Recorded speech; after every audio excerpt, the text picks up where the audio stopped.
Hi, I'm Teacher Luke, and I create these stories here on English Stories Ready. I hope you find them helpful. If you do me a huge favor and subscribe to this channel and write yes in the comments below to let me know that you enjoy them. That means the world to me. I hope you enjoy these stories, and I hope that you see the benefit of listening in English. If you want to learn more about what we do at English Stories Ready, there is more information down here in the video description. But enough from me, let's just jump into today's story, and I hope you enjoy it. Travel to learn English? Hi there, I'm teacher Luke, and this is my story called Travel to Learn English. Chapter 1: Discovering Language Through Travel. Have you ever dreamed of visiting another country? And if you have, did you imagine how exciting it would feel to practice English with real people in everyday situations? Take a moment to think about it. If you could travel anywhere to improve your English, where would you go? Write your answer in the comments before we continue. Traveling is one of the most powerful ways to learn a language. Books, apps, and classrooms are helpful, but travel takes your learning out of theory and into life. When you travel, English stops being just a subject. It becomes the key to ordering food, buying tickets, meeting new friends, and solving problems. Think of English as a bridge. At home, you may cross that bridge only in class or on the internet. But when you travel, you cross it every single day. Suddenly, the bridge connects you with people, cultures, and opportunities you never imagined before. Sophia, a young woman from Spain, had studied English for 10 years. She could read novels and pass exams, but when she tried to speak, she often froze. She felt nervous and the right words didn't come.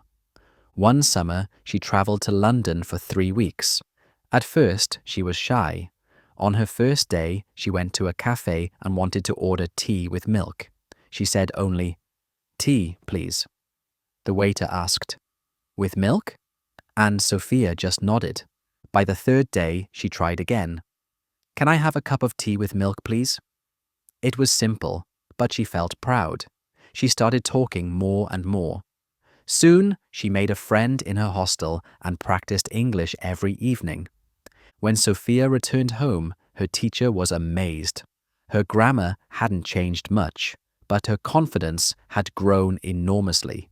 Travel gave her the chance to practice without fear, and that changed everything. When you travel, even small actions become learning moments. Buying a bus ticket, asking for directions, or checking into a hotel, all these require English.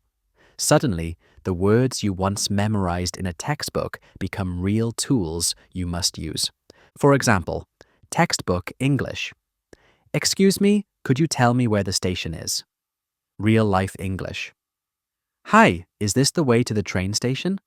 Both are correct, but travel teaches you which one feels natural in the situation. Everyday English also teaches you something that books cannot: tone. You learn how people actually sound, how their voices rise when asking a question, or how they use polite phrases like "no worries" or "you're welcome." Travel is not only about places, it is about people. Every person you meet is a chance to expand your vocabulary. Imagine staying in a hostel. You meet a traveler from Canada who says, "Let's grab some food."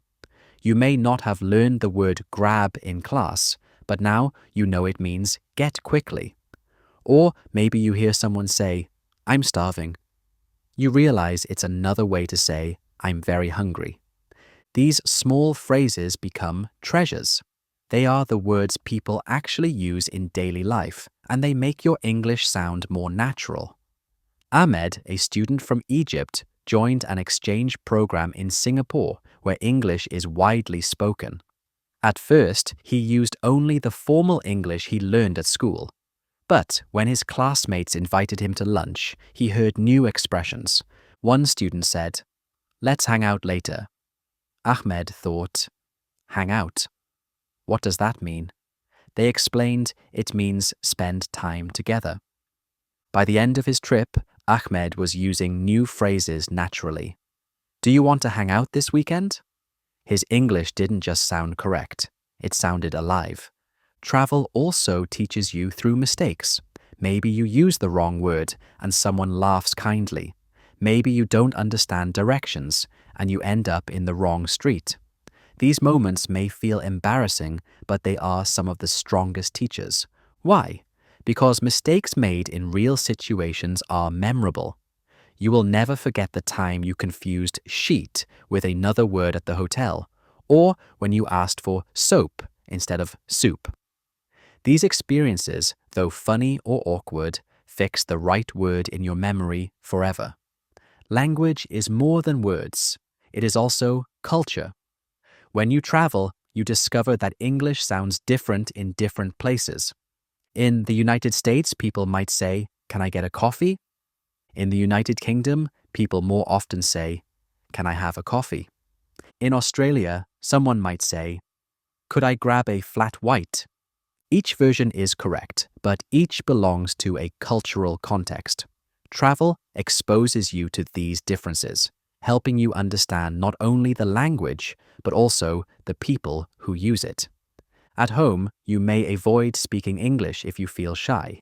But when you travel, sometimes you don't have a choice. If you want to eat, travel, or explore, you must use English. This necessity builds confidence. Think of it like swimming. At first, you may stay near the edge of the pool. But when you travel, someone gently pushes you into the water. And guess what? You discover that you can float, you can move, and with practice, you can swim. This confidence stays with you even after you return home. Yuki, from Japan, joined a 2-month homestay in New Zealand. On the first day, she was afraid to speak at dinner with her host family. She worried her English was too simple, but she soon realized if she didn't try, she would stay silent all evening. So she asked small questions. "How was your day?" Or, "What is this food called?" Her host family was kind and supportive. They explained words, corrected her gently, and encouraged her. By the end of 2 months, Yuki was chatting comfortably every night. The turning point came not from perfect grammar, but from courage to use English every day. Start small. Even a short weekend trip to a nearby country where English is used can be valuable. Be curious. Ask questions. Locals usually enjoy helping visitors. Keep a travel journal. Write about your experiences in English every day. Collect real words. Write down phrases you hear in cafes, buses, or conversations. Don't fear mistakes. Treat them as part of the adventure. Imagine you are traveling tomorrow to an English-speaking country. What 3 phrases would you use on your first day? Who would you try to talk to first? A shop assistant, a taxi driver, or a fellow traveler? What small goal would you set for yourself, like ordering food or asking for directions? Write your answers in the comments. These small goals help you prepare mentally for real travel experiences. Even after your trip ends, the benefits continue. The memories of speaking, the phrases you collected, the friends you made, all these become part of your English forever. Every time you remember a funny mistake or a successful conversation, you reinforce your learning. Travel is not just about new places. It is about carrying new confidence home with you. Chapter 2. Practical Tips for Speaking English Abroad. Have you ever imagined yourself in another country, standing in a cafe, a train station, or maybe a busy street market, and needing to use English? How would you feel in that moment? Confident, nervous, or maybe a mix of both? Write your honest answer in the comments. It's a great way to notice your feelings before you listen to the practical tips in this chapter. When you travel abroad, English becomes more than a subject. It becomes a survival tool. You need it to order food, ask for directions, or simply make friends. But many learners discover that even after years of study, speaking English abroad feels different. The pace is faster, accents vary, and real-life conversations do not always follow textbook patterns. That's why having practical tips can help. They give you strategies, not just knowledge. With these tools, you can speak with more confidence, avoid common mistakes, and enjoy the adventure of using English in real life. Politeness is a universal key. When you use polite English, people respond more warmly and are more willing to help. Learn and practice simple phrases like, "Excuse me, could you help me?" "Sorry, I didn't understand. Could you repeat that, please?" "Thank you so much. I really appreciate it." Even if your grammar is not perfect, these polite expressions make communication smoother. They also give you a safe entry into any conversation. Marta, a traveler from Poland, once got lost in Dublin. She was nervous about asking for help because she thought her English was not good enough. Finally, she gathered courage and said, "Excuse me, where is bus? To airport." The local man smiled and said, "Ah, you're looking for the bus to the airport. It's just down that street." Marta's grammar was not perfect, but because she used "excuse me" politely, the man was happy to help. Later, she said, "That moment taught me that being polite is more important than being perfect." Many learners try to use complicated sentences abroad, but this often causes stress or confusion. Instead, focus on clear, simple sentences. For example, instead of, "Would you be so kind as to direct me to the nearest transportation facility?" say, "Where is the bus station, please?" Simple English is not bad English. It is effective English. In real travel situations, clarity is more valuable than complexity. Before traveling, prepare a small set of useful words and phrases for common situations. Food and drinks, menu, bill, vegetarian, water, coffee, chicken. Transport, ticket, train, bus, station, airport, platform, departure. Accommodation, reservation, room, key, check-in, check-out. Emergencies, hospital, police, help, pharmacy, doctor. Having these words ready gives you confidence. You don't need to know everything, only the essentials. Ravi, from India, arrived in Toronto for a study program. At the airport, he realized he didn't know the word customs. He felt confused when officers asked questions. After that experience, he decided to keep a list of survival vocabulary in his phone. Whenever he learned a new travel word, he added it. Within a week, he felt much more prepared. His advice: even if you know only 20 or 30 keywords, those words can save you in important situations. Many learners freeze because they are afraid of making mistakes. But here's the truth. Everyone makes mistakes, even native speakers. What matters is communication, not perfection. Think of mistakes as stepping stones. Each one teaches you something. If you say "I am boring" instead of "I am bored," people may laugh kindly and correct you. Next time, you'll remember. Confidence grows when you allow yourself to make mistakes and keep going. Communication is not only about words. When you forget a word, use your hands, your face, or your body to show meaning. Point to an object, mime drinking if you want water, or draw a picture. Body language often bridges the gap between what you can say and what you want to say. Many travelers discover they can communicate surprisingly well with just a mix of words, gestures, and smiles. Listening is half of speaking.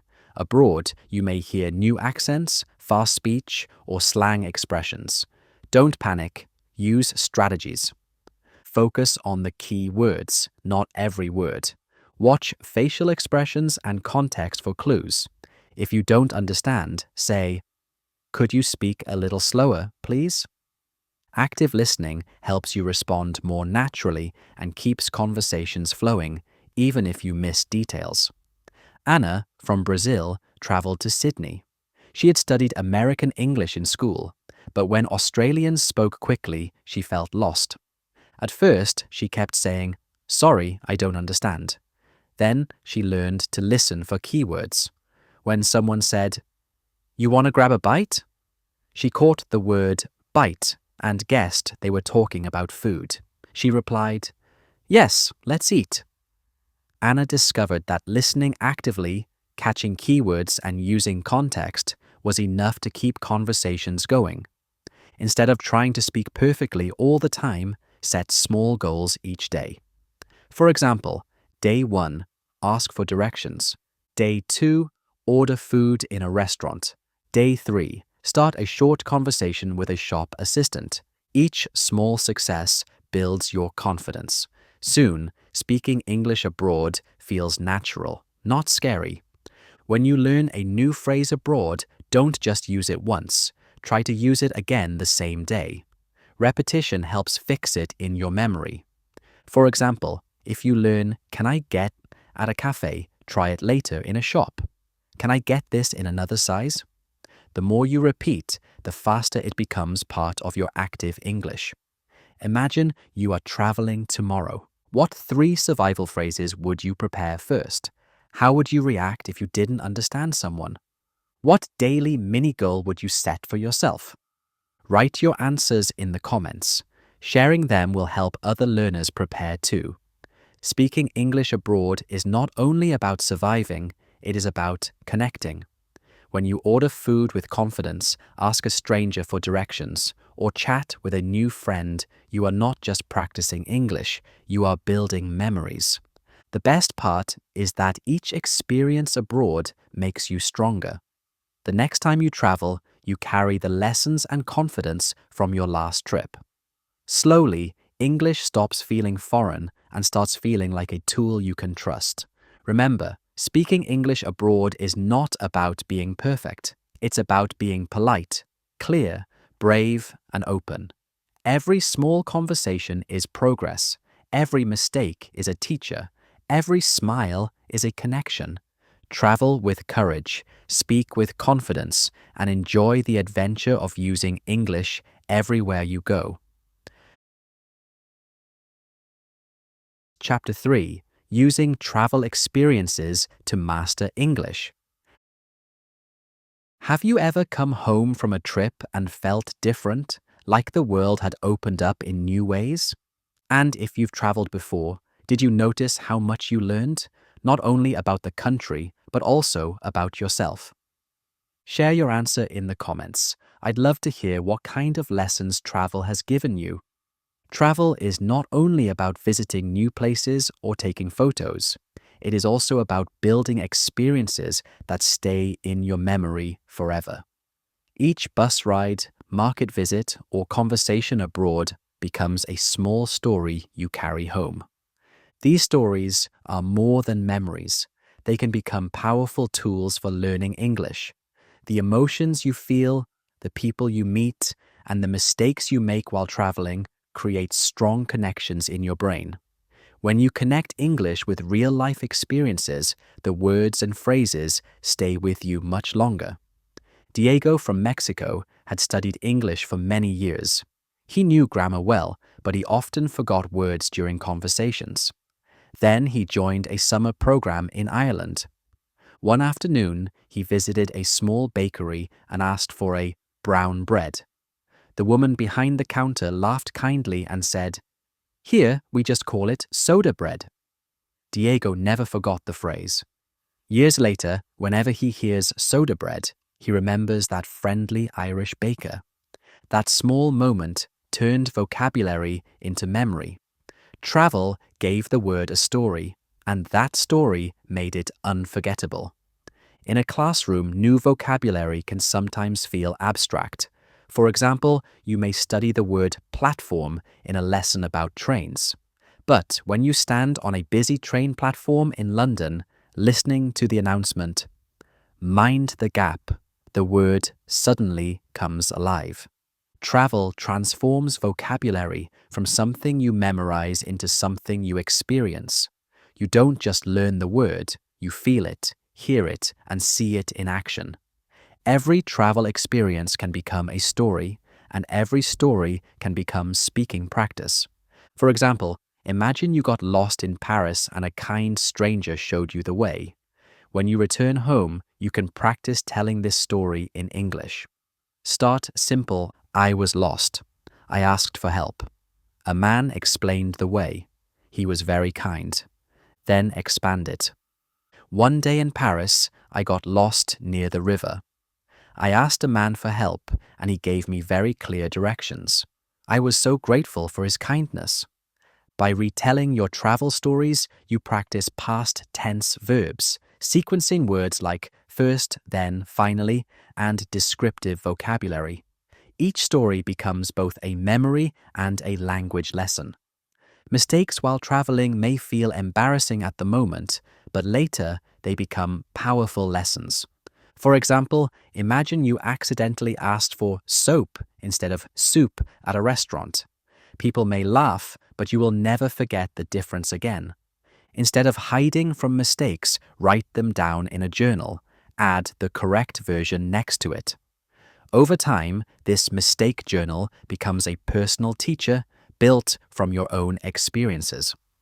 Layla, from Turkey, once asked for a chicken without bones at a Canadian restaurant.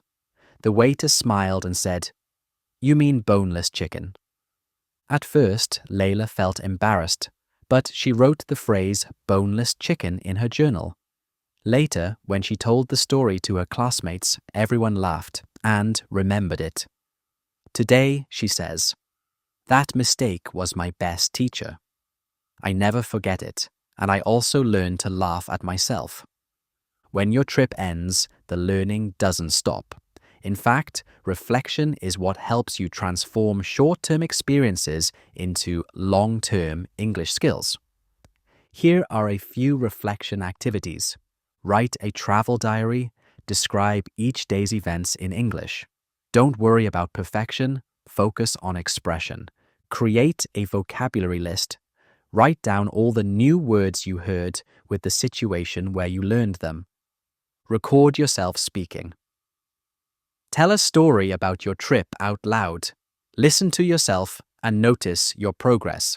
Share with others. Post your travel story in English on social media or tell it to a friend who is also learning. By reflecting in English, you extend the life of your travel lessons. Omar, from Saudi Arabia, spent 3 months in New Zealand. He loved hiking in the mountains and talking with locals he met on the trails. Back home, he didn't want to lose his progress, so he created a routine. Every week he wrote one travel memory in English. Sometimes it was about a funny mistake, other times it was about a beautiful view. After a year, Omar had a whole collection of stories in English. He said, "Even though my trip ended, I kept living it through my writing. That kept my English alive too." Travel often shows you what you need to improve. Maybe you realized you struggled to understand fast speech, or maybe you wanted more vocabulary to describe food or transport.